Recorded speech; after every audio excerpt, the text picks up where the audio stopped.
तो बच्चों, स्वागत है आपका अपने YouTube channel Bihar board study point Prince sir पे। जैसा कि आप लोग जानते हैं कि केमिस्ट्री का आज हम लोग पार्ट 3 पढ़ने वाले हैं और ये हमारा लास्ट पार्ट है। इस चैप्टर का थ्योरी समाप्त हो जाएगा और हम पार्ट 4 में इसका इम्पोर्टेंट ऑब्जेक्टिव क्वेश्चन जानेंगे। तो ये हमारा पार्ट 1 है क्लास 10 का केमिस्ट्री एंड रसायन शास्त्र का पहला चैप्टर है रासायनिक अभिक्रियाएं एवं समीकरण, केमिकल रिएक्शंस एंड इक्वेशन, और पार्ट ये 3 है। चलिए बिना टाइम गंवाए इसको हम लोग शुरू करते हैं और चैप्टर को समाप्त करते हैं। मैंने शुरू में ही बताया था कि इसमें टोटल 5 चैप्टर हैं और ये हमारा पहला चैप्टर आज समाप्त होता है, तो बस इसके बाद 4 ही चैप्टर बचे हुए हैं, ज़्यादा कुछ खास नहीं है, तो वो भी धीरे धीरे समाप्त हो जाएंगे। तो आप लोग करना क्या है कि आप लोग चैनल को प्लीज़ सब्सक्राइब कर लें अगर नए हैं तो। अगर आपने सब्सक्राइब किया है तो लाइक का बटन दबाएं। वीडियो देखने के बाद आप लोग कैसा वीडियो लगता है उस पर कमेंट कीजिए और साथ ही साथ अपने दोस्तों में जो भी मतलब आपके व्हाट्सएप में, फेसबुक पे जो भी आपके जान पहचान वाले हैं उस पर शेयर कीजिए। अच्छा लगता है कि जब ज़्यादा से ज़्यादा लोग शेयर करते हैं और लोग इससे जुड़ते हैं तो वीडियो बनाने का मन करता है और ज़्यादा मन करता है कि कुछ नया हो, क्योंकि देखिए वक्त तो लगता है, टाइपिंग करना, कंटेंट तैयार करना वक्त लगता है। इसलिए आप लोग थोड़ा सहयोग करेंगे तभी मन में एक मतलब एक जोश आएगा कि हम भी आप लोगों के लिए कुछ करें। तो चलिए शुरू करते हैं आज का क्लास। जैसा कि आप लोग जानते हैं कि पिछले क्लास में नहीं पार्ट 2 में हम लोगों ने क्वेश्चन नंबर 8 पढ़ा था, जिसमें हमने पढ़ा था कि रासायनिक अभिक्रिया 7 प्रकार के होते हैं और सातों के बारे में हमने जाना था। आज का हमारा 9 नंबर जो प्रश्न है वो है ऊष्माक्षेपी अभिक्रिया किसे कहते हैं। ठीक है, तो ऊष्माक्षेपी देखिए दो शब्द होता है, एक होता है ऊष्माक्षेपी, समझिएगा छेपी, और एक होता है ऊष्माशोषी। इन दोनों में क्या डिफरेंस है तो सिंपल भाषा में मैं समझा देता हूँ। ऊष्माक्षेपी का अर्थ होता है कि अगर कोई भी अभिक्रिया होगी तो अभिक्रिया के बाद अगर उसमें से ऊष्मा निकलता है, उसमें से ऊष्मा निकलता हो, गर्मी निकलता हो, तो उसको हम लोग कहेंगे ऊष्माक्षेपी अभिक्रिया। और एक होता है ऊष्माशोषी, शोषी मतलब होता है खींचना, कि वह अभिक्रिया जिसमें क्या हो कि ऊष्मा को अपने अंदर खींच ले, तो वो होगा ऊष्माशोषी। जैसे कि यहाँ पे डिफिनीशन दिया हुआ है कि जिस रासायनिक अभिक्रिया में ऊष्मा निकलती है उसे ऊष्माक्षेपी अभिक्रिया कहते हैं। जैसे मैग्नीशियम के फीते को ऑक्सीजन की उपस्थिति में जलाने से ऊष्मा निकलती है। मैग्नीशियम का फीता आप लोग समझते हैं, मतलब लालटेन का आप लोग फीता देखे होंगे जो बर्नल जलता है, उसमें जो नहीं होता है कपड़ा वाला, उसी टाइप से होता है वो भी मैग्नीशियम। तो उसको जब जलाएंगे उसमें ऑक्सीजन की उपस्थिति में तो उसमें से जाहिर सी बात है गर्मी निकलेगा, ऊष्मा निकलेगा। ठीक है, तो इसको हम लोग कहेंगे ऊष्माक्षेपी अभिक्रिया। लेकिन ऊष्माशोषी में क्या होगा कि जिस रासायनिक अभिक्रिया में ऊष्मा का शोषण होता है, मतलब अपने अंदर खींचता है, उसे ऊष्माशोषी अभिक्रिया कहते हैं।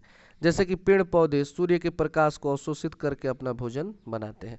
पेड़ पौधे क्या करते हैं जी, अपने अंदर से ऊष्मा थोड़े ना बाहर निकलते हैं, वे क्या करते हैं कि सूर्य के प्रकाश को अपने अंदर खींच करके और प्रकाश संश्लेषण की प्रक्रिया द्वारा अपना भोजन बनाते हैं।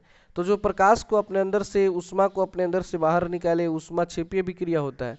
और जो प्रकाश को अपने अंदर मतलब खींचे, शोषित करे, तो उसको कहेंगे ऊष्माशोषी अभिक्रिया। फिर हमारा क्वेश्चन नंबर 11 है कि मैग्नीशियम के फीते को वायु में जलाने से पहले उसे रगड़कर साफ क्यों किया जाता है। यानी कि जब तक आप उसको जलाएंगे, मतलब जलाना है मैग्नीशियम के फीते को, उसको रगड़ा जाता है, रगड़ के साफ किया जाता है। आखिर क्यों किया जाता है, बड़ा ही कई बार एग्जाम में पूछा जा चुका है, इसीलिए यहाँ पे मैंने इसको डाल दिया है।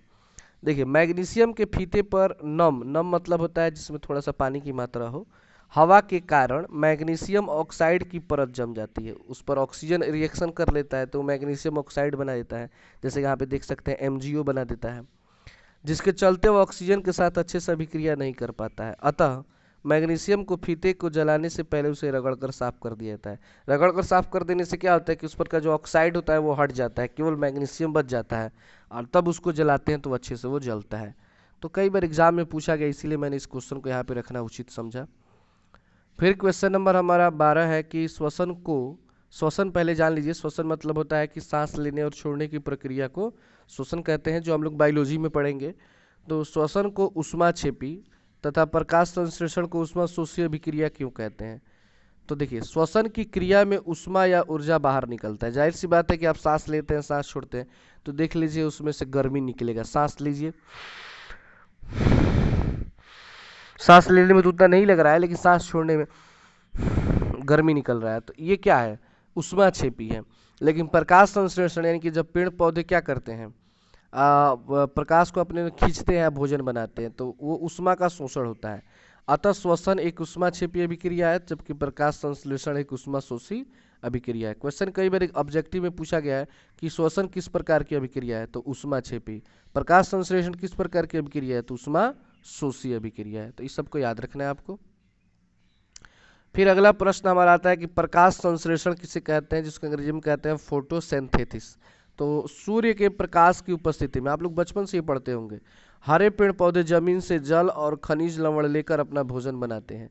इस प्रक्रिया को प्रकाश संश्लेषण कहते हैं। यानी पेड़ पौधे जिस प्रक्रिया द्वारा अपना क्या बनाते हैं जी, भोजन बनाते हैं, उसी प्रक्रिया को हम लोग कहते हैं प्रकाश संश्लेषण। जैसे जमीन से वो खनिज लवण लेंगे, जल लेंगे, और सूर्य से सूर्य का प्रकाश लेंगे, और सभी को मिला करके वे लोग ग्लूकोज बनाते हैं। ग्लूकोज मतलब पेड़ पौधे भोजन के रूप में क्या लेते हैं, ग्लूकोज लेते हैं, जिसका सूत्र होता है C6H12O6। तो इसको याद कर लीजिएगा, आगे मिलेगा भी। तो प्रकाश संश्लेषण कहते हैं। ये सब बायोलॉजी का क्वेश्चन है। फिर है श्वसन किसे कहते हैं, तो सांस लेने और सांस छोड़ने की प्रक्रिया को श्वसन कहते हैं।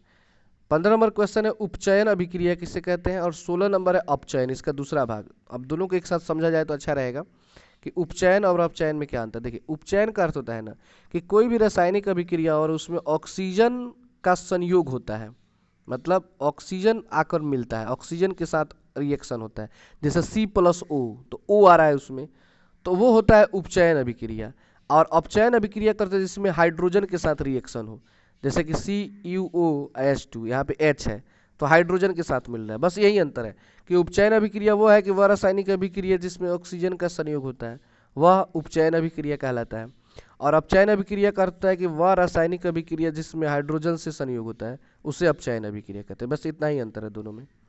और जब दोनों के साथ एक साथ रिएक्शन हो, मतलब हाइड्रोजन के साथ भी और ऑक्सीजन के साथ भी, तो उसको हम लोग कहते हैं रेडॉक्स अभिक्रिया। रेडॉक्स अभिक्रिया वह रासायनिक अभिक्रिया जिसमें हाइड्रोजन एवं ऑक्सीजन दोनों एक साथ अभिक्रिया करते हैं, वो रेडॉक्स अभिक्रिया कहलाते हैं। हाइड्रोजन भी है, ऑक्सीजन भी है। अगला प्रश्न है 18 नंबर, तेल एवं वसा युक्त खाद्य पदार्थों को नाइट्रोजन से प्रभावित क्यों किया जाता है। देखिए, बड़ा इंपॉर्टेंट क्वेश्चन है ये कि तेल एवं वसा युक्त खाद्य पदार्थों का आखिर नाइट्रोजन से प्रभावित क्यों किया जाता है। तो कारण ये है कि कोई भी तेल वाला सामान अगर ज़्यादा दिन आप कहीं पे रख दीजिएगा तो उसमें से दुर्गंध आना शुरू हो जाएगा, मतलब बसाना लग शुरू हो जाएगा। जैसे कि आप लोग खाते होंगे चिप्स, एक दिन में जो जिस दिन बनता है उसी दिन थोड़ी ना बिक जाता है, उसी दिन थोड़ी ना कोई खाता है, उसमें तेल होता है, वसा होता है। वसा अंग्रेजी में फैट बोलते हैं इसको। तो उसमें चिप्स है तो एक दिन में तो बना, आपने खाया तो नहीं, आखिर वो अच्छा फिर भी जिस दिन भी खाया जाता है उसी तरह लगता है। क्यों? क्योंकि उसके अंदर नाइट्रोजन गैस भर दिया जाता है। आप डिब्बा देखिएगा, थोड़ा सा चिप्स होता है लेकिन डिब्बा पूरा फूला रहता है, मतलब पूरा लगेगा कितना भरा हुआ है, लेकिन नहीं, वो जो गैस अंदर होता है ना, वो नाइट्रोजन गैस होता है। वो नाइट्रोजन गैस ही उसको सुरक्षित रखता है, उसको दुर्गंधित नहीं होने देता है। तो तेल एवं वसा युक्त खाद्य पदार्थ उपचयन की अभिक्रिया करके, मतलब ऑक्सीजन से अभिक्रिया करके उसे खराब कर देते हैं, जिससे उसमें दुर्गंध आने लगती है। इसलिए इन खाद्य पदार्थों को नाइट्रोजन से प्रभावित करके रखा जाता है। समझ में आ गया कि चिप्स वाला पॉकेट जो भी मतलब ही आता है वो क्यों फूला रहता है, तो उसमें नाइट्रोजन गैस होता है। क्यों भरा जाता है? ताकि वो दुर्गंध न दे और सुरक्षित रहे। अगला प्रश्न है हमारा संक्षारण। क्या कहते हैं? संक्षारण। तो जब धातुओं के ऊपर जंग लगता है तो एक परत के बाद दूसरी परत नष्ट होने लगती है, इस प्रक्रिया को संक्षारण कहते हैं। मतलब लोहा है, उसमें देखिएगा अगर आप छोड़ देंगे हवा में तो वो धीरे धीरे उसमें, अपने भाषा में बोल सकते हैं मूर्छा पकड़ना भोजपुरी में, तो वो परत क्या करता है कि उसको नष्ट करने लगता है, मतलब लोहा को बर्बाद करने लगता है। तो यही प्रक्रिया संक्षारण कहलाता है। तो जंग किसे कहते हैं? तो लोहा को अधिक समय तक खुला छोड़ देने पर उसके सतह पर लाल भूरे रंग की जो पपड़ी चढ़ जाती है, इस प्रक्रिया को जंग कहते हैं। तो यही इंपॉर्टेंट क्वेश्चन है और आज के लिए लास्ट यही क्वेश्चन है और चैप्टर ये समाप्त हो जाएगा। 21 नंबर क्वेश्चन है ज्वलन ताप क्या है? तो वह न्यूनतम ताप जिस पर कोई पदार्थ जलना प्रारंभ करता है, पदार्थ का ज्वलन ताप कहलाता है। मतलब किसी चीज को आप जला रहे हैं और जिस ताप पे वो स्टार्टिंग में जलना शुरू हो जाए, मतलब जिस टेम्परेचर पे वो जलना शुरू होता है, वो उसका ज्वलन ताप कहलाता है। 22 नंबर है दहनशील एवं ज्वलनशील पदार्थ क्या है? तो कहेंगे दहन की प्रक्रिया में जलने वाले पदार्थ को दहनशील या ज्वलनशील पदार्थ कहते हैं। यहाँ पे एवं मत कीजिएगा, या कर दीजिएगा। मतलब कि जो पदार्थ जल जाए, जिसको जलाया जाए तो वो जल जाए, तो वो दहनशील या ज्वलनशील कहलाएगा।